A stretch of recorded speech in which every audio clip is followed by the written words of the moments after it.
صحابہ ملاقات کے لیے حاضر ہوئے تو آپ ان کو دیکھ کے رونے لگے اور فرمایا کہ میں تمہیں اللہ کے سپرد کرتا ہوں، اللہ تمہاری حفاظت کرے، اللہ تمہارا ساتھی ہو، آواکم اللہ، حفظکم اللہ، نصرکم اللہ، بہت دعائیں دی۔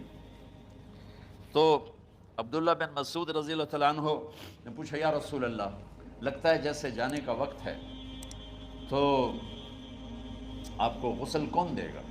آپ نے فرمایا میرے اہل بیت۔ آپ کو کفن کون دے گا؟ کہا میرے اہل بیت۔ آپ کا جنازہ کون پڑھے گا؟ تو آپ رونے لگے۔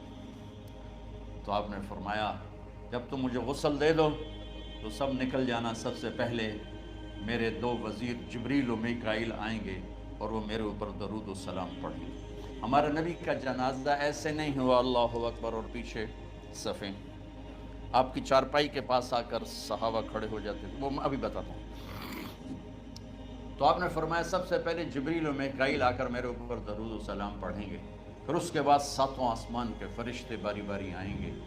جب وہ چلے جائیں گے تو پھر سب سے پہلے میرے خاندان، میرے اہل بیت کے مرد آ کر میرے اوپر سلام پڑھیں گے، پھر ان کی خواتین آ کر سلام پڑھیں گی، پھر ان کے بچے آئیں گے، پھر ان کے نوکر اور نوکرانیاں آئیں گی، اس کے بعد مہاجرین مکے کے قریش آئیں گے، اس کے بعد ان کی عورتیں آئیں گی، ان کے بچے آئیں گے، ان کے نوکر اور نوکرانی آئیں گی، اس کے بعد مدینہ والے آئیں گے، پھر مدینہ کی خواتین آئیں گی، پھر ان کے نوکر نوکرانی آئیں گے، اور اس کے بعد مجھے تم اللہ کے سپرد کر دینا۔ اور پھر آپ نے ایک عجب بات فرمائی جو کسی نبی نے نہیں فرمائی، فرمایا کہ میرے بعد میری آنے والی امت کو میرا سلام۔